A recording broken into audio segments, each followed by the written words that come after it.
Lovely good morning to all my dear students. Welcome back to your business studies class.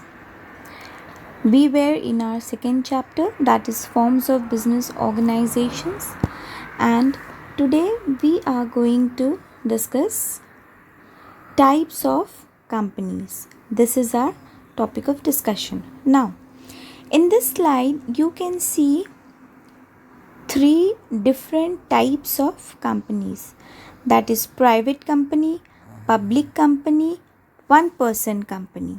Okay, these are the three types of companies. Let's understand each of them in detail. The first one is private company.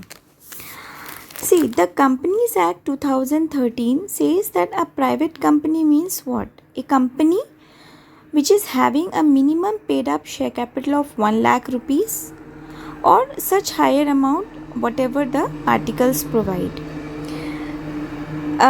Private companies are those companies whose articles of association restrict the transferability of shares. Now, what is articles of association? Just in gist I am explaining you, because this is again a broad topic, articles of association, memorandum of association, which I will be explaining you in your later classes.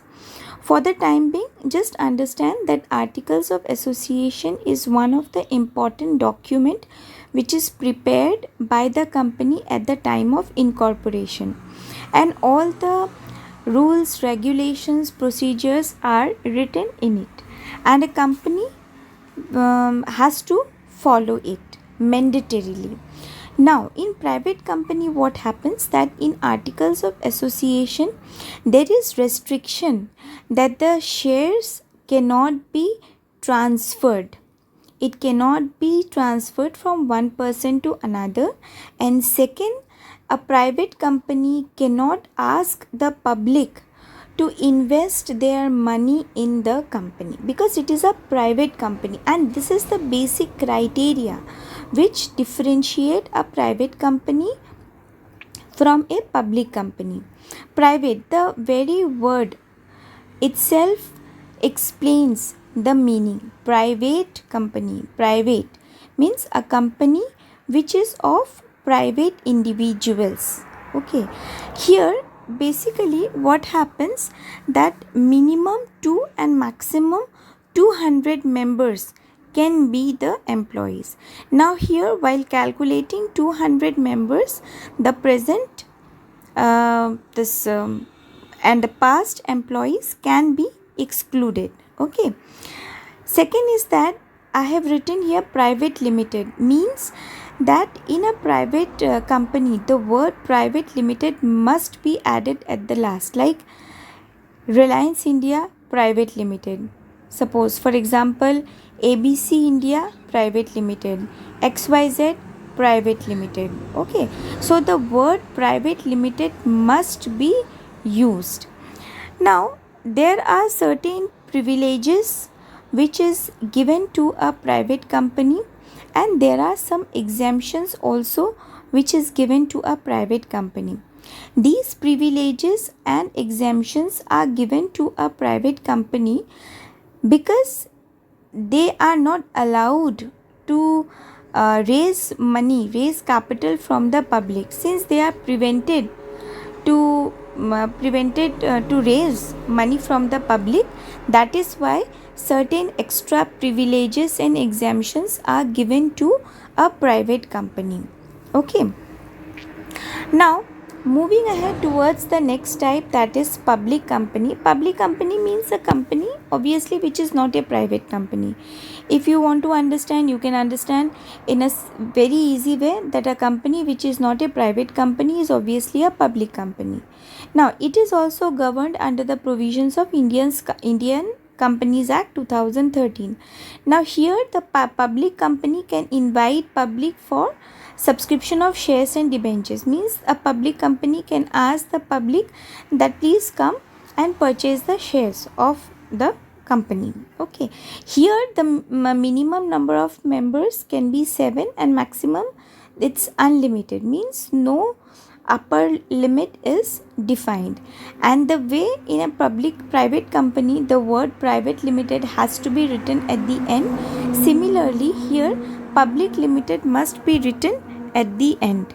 Here there is no restriction on transfer of shares. The way we have discussed that in private company they are restricted as per their articles of association from transferring their shares. In public company there is no restriction on transfer of shares, no prohibition to invite general public to subscribe its shares, right? These are the benefits which a public company gets. Now here don't get confused by thinking that public company is a government company. Now government company is a very different type of a company. Private company is a company which is formed, like me and you can form private company, right? Our amount of investment is less, so we have formed private company. If our amount of investment will be large, we can form public limited company also. So individuals can only incorporate private limited company and public limited company. It is nothing as such that here if it's written public limited company, then you will be getting confused by thinking that it is a company which is formed by the government. Okay, be very clear with this point. Now the third one is your OPC, that is one person company. Now this OPC, one person company, is a very new concept which was introduced in the Companies Act 2013. Previously a single person was not able to incorporate a company.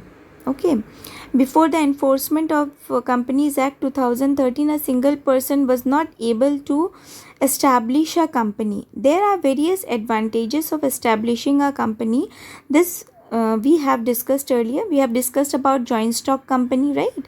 So basically what are the advantages and disadvantages of a company, that we have already discussed.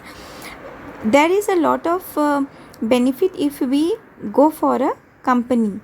Okay, now if an individual wanted to establish his business, then he or she could opt only for a sole proprietorship, because in company form of organization, minimum 2 directors, 2 members were required to establish a company.